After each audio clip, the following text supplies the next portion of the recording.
Alors le décodage par ensemble d'informations, comment ça fonctionne? Alors, on a vu comment on pouvait envoyer un message quelconque en un message de longueur n et de poids t. Maintenant on va voir si on est capable, à partir de h et de s, de retrouver ce mot de longueur n et de poids t, e, qui satisfait h fois e transposé égale s. Donc toute la suite on sera dans le cas f2. Donc je pars d'un code nk 2t plus 1, donc d c'est la distance minimale qui vaut 2t plus 1 ici, et notre algorithme il fonctionne de la manière suivante. J'ai une matrice qui a n-k lignes et n colonnes, donc ma matrice H.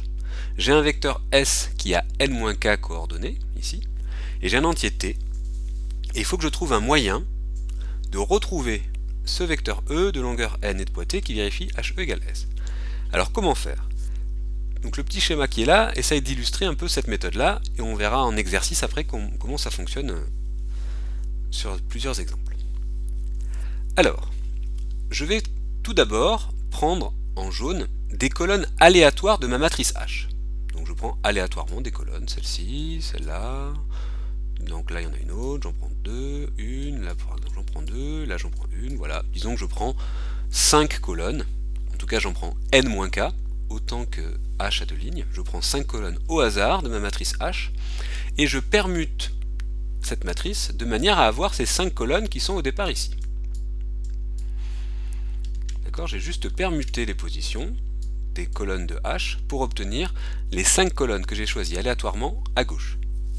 Donc si je prends des colonnes au hasard de H, c'est comme si pour mon vecteur E que je recherche, j'avais permuté ces bits de E pour avoir les bits que j'ai sélectionnés parmi les colonnes le plus à gauche. D'accord, donc là je fais la même permutation sur les colonnes de H, sur les positions de E.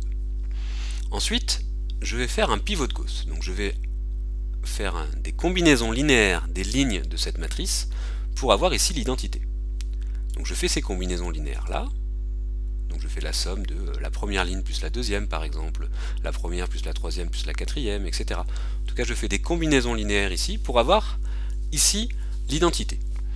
Les combinaisons linéaires que j'ai effectuées ici, il faut que je les opère aussi sur le syndrome S. Si j'ai fait la première ligne plus la deuxième ligne, il faut que j'ajoute le premier coefficient de S au deuxième coefficient et que je le mette dans la première case. Donc je fais ces combinaisons linéaires là pour obtenir l'identité, et je fais les mêmes combinaisons linéaires pour obtenir le syndrome qui a subi ces transformations. Maintenant, si le syndrome est de poids t, admettons qu'ici j'ai t coordonnées non nulles, uniquement, et bien je sais qu'en prenant le vecteur E qui a ses t premières coordonnées à 1 et tout le reste à 0, et bien j'aurai une solution, puisque E fois H correspond à la somme de ces colonnes-là. Et bien si je somme cette colonne plus celle-ci plus celle-là, bien j'aurai bien un vecteur de poids t. Donc ça veut dire que si mon vecteur S est de poids t, et bien j'ai trouvé une solution E de longueur n et de poids t qui satisfait ça. On peut le voir sur le schéma suivant en zoomant un peu. Les coordonnées non nulles de S correspondront aux coordonnées non nulles de E si la matrice a l'identité sur la gauche et que mon vecteur S est de poids t. On va voir ça sur un exemple parce que c'est peut-être pas si facile à comprendre. Je vais vous donner un exemple non cryptographique, simple et non réaliste, juste pour que vous compreniez un peu mieux ce qui se passe. Alors je pars d'une matrice H qui va avoir n-k lignes et n colonnes, donc elle sera de rang n-k sur F2. Je vais considérer un vecteur S donc, qui aura n-k coordonnées dans F2, et je vais avoir fixé un entier t, plus petit que n bien sûr, qui va être le poids de mon erreur. Et le problème, comme je vous l'ai déjà dit, c'est de trouver un vecteur E de longueur n et de poids t qui vérifie cette relation-là. Et donc pour pouvoir le trouver, je vais faire l'algorithme de décodage par ensemble d'informations. Je rappelle que trouver E de poids t correspond à trouver les t colonnes de H dont la somme m'a donné S. Comment je fais ça? Mais comme je vous l'ai déjà indiqué, j'ai mon problème de départ qui a, admettons, 9 colonnes. Je dois trouver les deux colonnes dont la somme donne ce vecteur de droite. Donc là, on pourrait tenter une force brute en testant. Alors si je fais 1 plus 2, non, ça marche pas. 1 plus 3, ça marche pas. 1 plus 4, ça marche pas. Donc on pourrait essayer de faire des combinaisons, la somme de deux colonnes, et on se rend compte que dès que n va être grand, et que si t reste petit, si j'ai par exemple 2000 colonnes et que t égale 50, que je dois trouver la somme des 50 colonnes parmi les 2000 qui m'a donné mon syndrome cible, eh bien je vais très rapidement me rendre compte que la force brute ne sera pas efficace. C'est trop compliqué, il y a trop de possibilités de choisir ces colonnes-là. En tout cas, ça sera très coûteux en temps. Donc là, c'est ce que je vais essayer de montrer, qu'il y a un algorithme qui est un peu plus efficace que la force brute, enfin qui est plus efficace que la force brute, qui nous permet de retrouver ces colonnes-là. Donc là, je dois trouver les deux colonnes dont la somme donne celui-là. Comment je vais faire? Première étape, je choisis aléatoirement des colonnes. Donc admettons que je choisisse aléatoirement la colonne 1, la colonne 3, la colonne 7 et la colonne 9. Donc là, c'est un choix aléatoire de 4 colonnes parmi les 9. Voilà. Ça c'est facile. J'ai juste besoin d'un bon générateur d'aléas pour bien choisir l'aléa des colonnes, mais c'est facile à faire. Une fois que j'ai fait ça, je permute les colonnes et je les mets à gauche. Donc par exemple, je garde la première colonne en premier, puis la colonne 9 je la mets en deuxième, puis la colonne 3, puis la colonne 7. D'accord? Je fais une permutation sur les colonnes, et donc mon vecteur E, eh bien je permute ses coordonnées aussi. Je vais permuter les positions.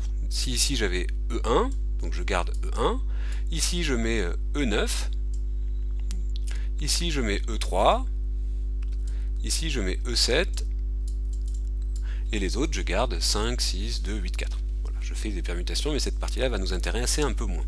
Quand je fais des permutations de colonnes, j'agis sur les bits de E. On permute les colonnes choisies pour les avoir à gauche, donc on n'agit pas sur le vecteur de droite, ça ne change pas, d'accord, puisque je ferai toujours E1 fois cette colonne, E9, etc. Donc ça ne changera pas le résultat du syndrome S.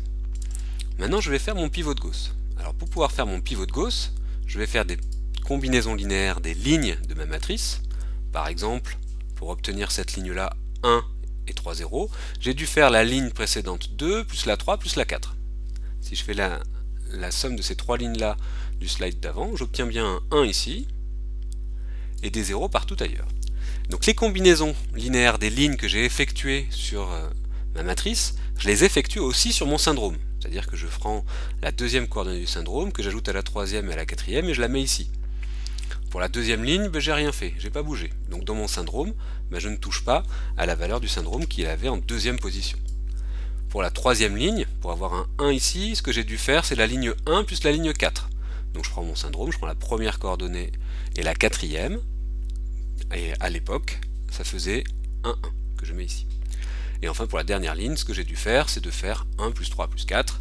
Donc je fais la combinaison de ces trois lignes-là, 1, 3 et 4, j'obtiens cette ligne-ci. Je fais pareil sur mon syndrome, j'obtiens ici un 0. Donc là, j'ai terminé, j'ai le pivot de Gauss à gauche, j'ai quelque chose à côté, même si on s'est un peu trompé dans les calculs, c'est pas bien grave, parce que ce vecteur-ci, s'il est de poids 2, eh bien j'ai gagné. S'il est de poids 2, ça veut dire que pour mon vecteur E, j'ai juste à prendre ce syndrome-là, en mettant 0, 1, 1, 0, donc 0, 1, 1, 0, et je sais que 0, 1, 1, 0 et que des 0 après, multiplié par la matrice qui est sous forme systématique, ça va bien donner cette colonne-là plus cette colonne-là, ça donne bien celui-là. Donc là, si mon syndrome, après les combinaisons linéaires dues au pivot de Gauss, me donne bien un syndrome de poids 2, eh bien je suis content, j'ai gagné. Donc, si le vecteur de droite, donc mon syndrome après les permutations, est de poids 2, alors je suis content, j'ai trouvé une solution. Et la solution c'est, je mets le syndrome, ça transposé pour l'avoir en ligne, et que des zéros.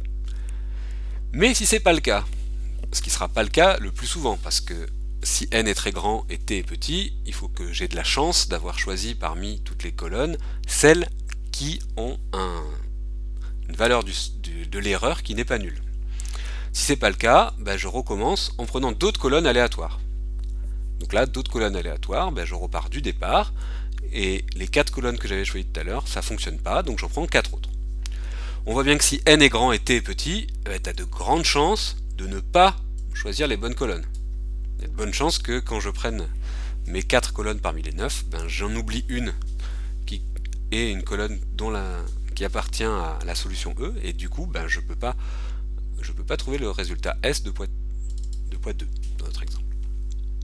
Donc une fois qu'on a fait ça, eh bien on sait que la colonne 3 et la colonne 9, qu'on avait déterminé dans la solution précédente, mais en faisant la somme de ces deux colonnes, j'obtiens bien le vecteur syndrome du départ. Donc là j'ai repris la matrice initiale, j'ai repermuté dans l'autre sens cette matrice-là, donc la position du syndrome, elle, c'est la position initiale.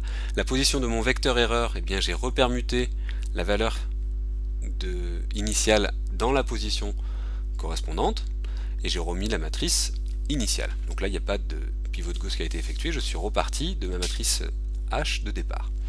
Et je vois bien que si je fais la colonne 3 plus la colonne 9, ça fait bien 1, 1, 1, 0.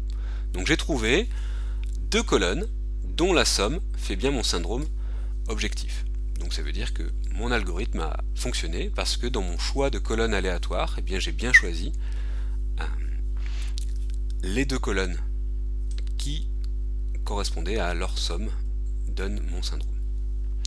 Alors pour terminer cette vidéo, on va vous donner un petit exercice. Je vous donne une matrice qui a 9 colonnes. J'ai fait la somme de deux colonnes pour avoir le vecteur de droite.